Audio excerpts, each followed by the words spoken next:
Яңалыклар вакыты үз эшен башлап җибәрде. Студияда Алсу Нуриева, исәнмесез? Һәм мондый чаралар минемчә кирәк. Халык санын алу компаниясе Азнакайда оешкан төстә уза. Бір имам мына бирәләшәл, менә шул бергәләп, садака, спонсорлар, менә шулай торып, факирләп, менә шул эшләнде. Миңлебай станциясенең үткәне данлы, киләчәге өметле. С 2022 года налогоплательщики смогут возместить свои расходы на физкультурно-оздоровительные услуги, оказанные им или их детям до 18 лет. Хәзер үзгән ел өчен түләнгән салымны кире кайтарыр вакыт. Мәгълүм ки, 15 октябрьдә илебездә халык санын алу компаниясе старт алды. Һәр 10 ел сайын үткәрелеп килүче мөһим чара пандемия аркасында 1 елга соңартылды. Бу эш Азнакай районында да оешкан төстә уза. Тулырак Эльмира Шәрифуллина сюжетында. Халык санын исәпкә алу тәмамланырга санаулы көннәр калып килә. Әлеге чарада районда яшәүчеләр актив катнаша, ә моның өчен бөтен шартлар да тудырылган. Районда 18 стационар сан алу участогы төзелеп, алар иртәнге 8-дән кичке 6-га кадәр эшли. 108 сан алучы бүгенге көндә авылларда, шәһәрдә көн дәвамында халык белән аралаша. Лилия Гарипова җан исәптә инде 2нче тапкыр катнаша. 10 ел элек катнашканым, бу үз гомеремдә 2нче тапкыр катнашу. Һәм мондый чаралар минемчә кирәк. Чөнки бу халкыбызның нинди дәрәҗәдә саклануын белү өчен, күпме кеше булганын белү өчен кирәк дип уйлыйм. Аларны тануы авыр түгел. Өсләрендә зәңгәр жилет, мыеннарында сан алу символикасы төшкән шарф, иңнәрендә Росстат тамгалы букча, кулларында паспорт белән таныклык. Стационар участокларның берсе шәһәрнең яшьләр үзәгендә урнашкан. Һәр адрестан безнең йортлар язылган, шу йортлар буенча без йөрибез инде. Аллага шөкер, безнең кешеләребез инде активныйлар, бик әйбәт кенә җавап бирәләр сорауларга. Һәм инде менә кем госуслуги аша үтәләр, менә безнең шушындый ниләр чыга планшетта язылган. Информацияны без менә шушы әйттереп, инде кабул итеп алабыз. Һәм менә эшкәртәбез менә шулай. Җан исәптә район халкының катнашуы бик мөһим, чөнки аның нәтиҗәләре исәпкә алынып, төрле социаль программалар кабул ителә. Перепись населения обязательно катнашырга кирәк дип мин чакырам. Бөтен халыкны һәм шул исәптән безнең үзебезнең ветераннарыбызны һәм пенсионерларыбызны. Монда бөтен әйберләр кирәк, значит. Бу син кем, син татармы, син урысмы, син чуашмы, допустим, национальность, кая яшисең, нинди эштә эшлисең, ул эшнең урыны еракмы, менә шундый даже вопросларга чаклы, шундый вопрослар бар. Менә бюджет бар. Безнең эшләгән кешеләр бюджет нәрсә икәнен беләбез. Шушы бюджетны расформировать иткән вакытта, бүлгән вакытта район буенча дип әйтәм инде мин. Вот. Кемгә, ничек, кая, күпме бирергә икәнен белү өчен бу бик әйбәт документ булачак. Бу халыкның яхшы яшәүче өчен эшләнергә торган эш. Эльмира Шәрифуллина, Рөстәм Акбаров, яңалыклар вакыты, Луч Әлмәт телекомпаниясе. Салым түләү илдә патша чорыннан ук гадәткә кергән система. Диндә дә мөлкәтеңнән өлеш чыгар юласы бар. Мисал өчен, бакчада үстерелгән уңышның бер өлешен мохтаҗларга бирү гошур сәдакасына керә. Ә җыелып яткан байлыгының бер өлеше белән бүлешү закат дип атала. Бу сөннәт гамәлләр саваптан язылыр ди дин әһелләре. Савап димәктән төбәгебездә изгелек ит тә суга сал дигән гыйбарәне искә алып, халык өчен тырышып йөрүчеләр бихисап. Шуларның кайберләре белән безнең иҗат төркеме танышып кайтты. Нефтчеләрдән балаларга әлеге язу биредә тик томалдан куелмаган әлбәттә. Миңлебай станциясендә әлегенә кулланышка тапшырылган балалар мәйданчыгында Татнефть компаниясенең өлеше бәяләп бетергесез. Авыл халкына мәчет артында барлыкка килгән уен комплексларын сатып алырга нәкъ менә нефтчеләребез ярдәм иткән. Ә менә отынгычлар, шугалакларны урнаштыру биредә яшәүче аксакаллар эше. Менә вакыт юк дигән сүз юк. Мәчеткә булса, җырда әйтәләр, 40 якка ташлап, ташлыйсың да китәсең. Менә шулай итеп, бергәләп, әкренеп, менә күршеләр, безнең якташ Карман районы Александровка авылыннан. Шулай итеп, менә Ярып чыктык менә. Марселяга Шаймөхәмәтовның Миңлебай станциясе кешесе булып яши башлауына 20 ел тулып киткән. Бүген авылда имам булып торучы дусты Нәҗип аба Миңнеханов белән алар биредә йорт өлгертә. Лаеклы ялга чыккан дуслар икесе дә авыл кешеләре, шуңа күрә дә туган җирдән эзгә генә дә калышмаган, торган җирнең иминлеге өчен бергәләп тырышырга күнеккән. Марселяга гармунчы булып мәдәни дөньяда кайный, Нәҗип ага исә дин юлында кайгыртып йөри. Урыста дип тормый, чуашта дип тормый, барып сөйләп бирсәң, ярдәм итәләр. Халык үзгәрә, әлхәмдүлиллаһ. Тәртип яхшыра, шуның өчен менә шу мәчеттә аны салып кына бетмәгән эчке җиһазлар да кирәк бит инде. Бөтенесе кирәк. Аны бер имам менә бер шел, менә шу бергәләп садака, спонсорлар менә шулай торып акырынып менә шу эшләр. Мәйданчыкка тотынган чук, мәчет тирәсен тәртипкә салганнар, ишек алдында таш түшәгәннәр, тирәсен койма белән әйләндереп алганнар. Ә иң мөһиме, мәҗлесләр уздыру һәм укулар оештыру өчен җылытылган янкорма төзегәннәр. Сейчас очень многие читают намаз. Вот при мечети у нас есть классы, где... Бик кирәк иде янкормасы да, мәчете дә, бик күпләр имамга кайта намазга баса. Теләүчеләр өчен гарәп теле дәресләре оештырылган. Инде алга таба да биредә балаларга җәйге лагерьлар оештырып, аларны уйнатып та, гарәп теленә өйрәтеп тә булыр дип хыялланабыз. Привлечь детишек. Вот, и хотим организовать и летний лагерь, и чтобы они здесь играли, потом заходили в мечеть и там обучались арабскому языку. Сүз уңайыннан Аллах йортында Миңлебай станциясенә нефтчеләрнең бүләге аны 2018 елда төзеп авыл халкына тапшырганнар. Төзелеш 5 миллион сумга төшкән. Редифа Нугманова, Вадим Тарасов, яңалыклар вакыты, Луч Әлмәт телекомпаниясе. Миңлебай станциясе кайчандыр газ станциясе дип аталган. Чөнки нәкъ менә биредән төбәгебездә чыгарылган табигый газ цистерналарга төялеп ил буйлап озатылган. Аның үткәне данлы, киләчәге өметле. Станция нигезне кайчандыр сәяси хөкем ителгәннәр салган дигән фикер бар. Ә менә хәрби төзүчеләр аны үстергән. Тимер юл белән бәйле язмышлы торак пунктка 1953 елда нигез салына. Кайчандыр хәрби бараклар торган урында бүген Кояшкай балалар бакчасы урнашкан. Анда 25 бала йөри. Шунда ук станция халкының белем учагы, 9 еллык мәктәп. Ул әле яшь. Мәктәпне 1998 елда салып куллануга тапшыралар. Башта 9, аннары 11, соңрак тагын 9 еллыкка үрелгән мәктәп чак кына ябылмый кала. Авыл җирлеге җитәкчеләре тырышлыгы белән аны саклап калалар. Биредә бүген 48 бала белем ала. Мы стараемся работать как можем, сразу говорю. Мы, конечно, не конкурентоспособны гимназиями, лицеями, но тем не менее, по мере своей возможности мы стараемся везде в конкурсах участвовать. Без булдыра алганча эшлибез. Зур лицей, гимназияләргә көндәш була алмасак та, балаларны зур тормышка тиешенчә әзерләргә тырышабыз. Узган елны бердәм дәүләт имтиханнары буенча математикадан да, рус теленнән дә уртача балл 4 булды. Бу яхшы нәтиҗә дип саныйм. Средний балл по русскому языку 4 балла и по математике 4 балла. Это хороший результат. Мәктәп әйдәп баручылардан булмаса да көчлеләр рәтендә моны биредәге коллектив Совет чоры мәктәбенә тугры калулары белән аңлата. Өстәвенә станциядә нәкъ шул чорда нигез салынган традицияләре белән дә көчлеләр икән. Мисал өчен, яңа уку елына укытучылар үз көчләре белән спорт залын ремонтлап керә. Авыл җыенында теге яки бу программада катнашу җаен тапмаганга күрә, алар үзләре шуны тәкъдим белән чыга. Миңлебай җирлеге башлыгы Илдар Рахимов материалларын юнәлтә. Укытучыларның җәйге яллары исә ремонт эшләре белән мәшгуль булып уза. Общими силами сделали большой ремонт для нашего спортзала. Бергәләп йөреп чыктык. 10 ел көткән идек без бу үзгәрешләрне. Быел җәй ниһаять башкарып чыктык. Материаллар калгач бурычтан ашкан әнәдә рәтләргә булдык. Сделали красивый ремонт спортзала. И своими силами, учителями вместе делали еще ремонт столовой.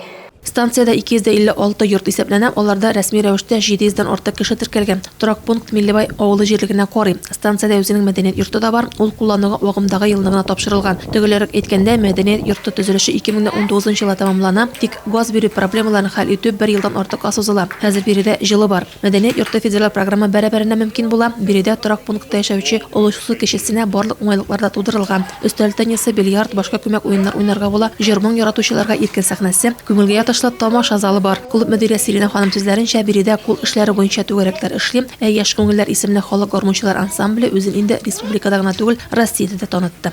Редифа Нугманова, Вадим Тарасов, яңалыклар вакыты, Луч Әлмәт телекомпаниясе. Салым тотып калынган акчалар ярдәмендә гаилә бюджетын экономияләргә һәм яхшыртырга мөмкин. Инде салым инспекциясенә декларация тапшырырга һәм узган ел өчен түләнгән салымны кире кайтарырга була. Шул ук вакытта күп кенә кешеләр бер юлы берничә салым кайтаруга хокуклы. Тулырак алдагы материалда. Олия Вахитова барлык документларны да җыярга ярата һәм файда алып булу мөмкинлекләрен кулдан ычкындырырга яратмый. Бигрәк тә ул файданы алу җиңел булганда. Мәсәлән, салым тотып калынган акчаны кайтару. Узган ел ул тешләрен түләүле дәвалаган булган. Хәзерге көндә күп кешеләрнең тешләр белән проблема килеп чыга. Һәм шуны шишәр өчен былтыр мин брекет куйдырырга булдым. Брекетны куйдырыр алдыннан барлык тешләрне лечить итәргә кирәк булды. Һәр стоматологны кабул иткәннән соң квитанцияләр һәм чекларны Олия ташламый, бер урында җыеп саклый. Һәм менә хәзер түләнгән сумманың 13%-ын кире кайтара. Салым түләвен тагын ни өчен кайтарырга була? Автомәктәптә уку, хәйрия кертемнәре, җир сатып алу, исемлек зур һәм барысы да салым сайтында күрсәтелгән. Шунда ук барлык кирәкле документларның да исемлеге бар. Сүз уңаеннан фитнес-клуб фанатлары өчен дә яхшы яңалык бар. С 2022 года налогоплательщики смогут возместить свои расходы на физкультуру. 2022 елдан салым түләүчеләр үз чыгымнарын 18 яшькә кадәр балаларга һәм аларга күрсәтелгән физкультура сәламәтләндерү хезмәтләре өчен түли алачак. Мондый исәп-хисапны әлеге физкультура сәламәтләндерү оешмасы ел саен тиешле исемлеккә кертелгән чиракта алырга мөмкин. Әлеге исемлек Россия спорт министрлыгы тарафыннан формалаштырылачак һәм аларның сайтында 1 декабрьдән да соңга калмыйча урнаштырылачак. 1 декабря. Ләкин чикләүләр бар. Тотып калынган социаль чыгымнардан кайтарып булган максималь сумма 120 мең сум. Әмма аны ел саен рәсмиләштерергә мөмкин. Ә менә күчемсез милек сатып алган өчен салым тотып калынган акчасы кешегә тормышта нибары бер тапкыр тиеш. Ул 2 миллион сум белән чикләнә. 2 миллион сумнан сезгә 260 мең сум кайтачак. Әгәр ипотека буенча процентлар түләсәләр, алардан да акча кайтарып булачак. Шулай ук автомәктәп, тел курслары һәм түләүле балалар бакчасы укыту төшенчәсенә керә. Ә моторлык процедуралары, мәсәлән, уколлар, медицина хезмәтләре төшенчәсенә эләгә һәм алар өчен дә акчаны кире кайтарырга була. Вычеты за медицинские услуги предоставляются. Медицина хезмәтләре өчен түләүләр процедура медицина эшчәнлеген гамәлгә ашыруга лицензиясе булган медицина оешмаларында күрсәтелсә, шулай ук салым түләүче тарафыннан медицина хезмәтләре өчен түләү турында белешмә һәм салым түләүче белән медицина оешмасы тарафыннан төзелгән шартнамә булганда бирелә. И это медицинская организация. Тотып калган акчаларны кайтару өчен документлар тапшырганнан соң, алар тагын 3 ай эчендә камераль тикшерүләр узачак һәм ул акчалар счетка күчүне тагын 1 ай көтәргә кирәк булачак. Алсунариева, Илдар Гимаев, яңалыклар вакыты, Лучермет телекомпаниясе. Ә хәзер кыска вакытлы рекламага бүленәчәкбез. Аның артыннан ук безнең эфирда. Әлмәт районында 2 төрле юл транспорт һәлакәте 2 кешенең гомерен үзгән. Алдаучыларны эзләү эшенең бар тик 10% гына яхшы тәмамлана.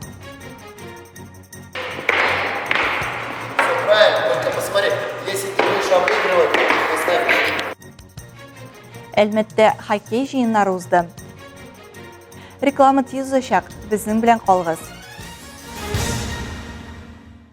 Яллар кем өчендер бәйрәмчә үтсә, начар яңалыклар да бар. 2 төрле юл транспорт һәлакәте 2 кешенең гомерен үзгән.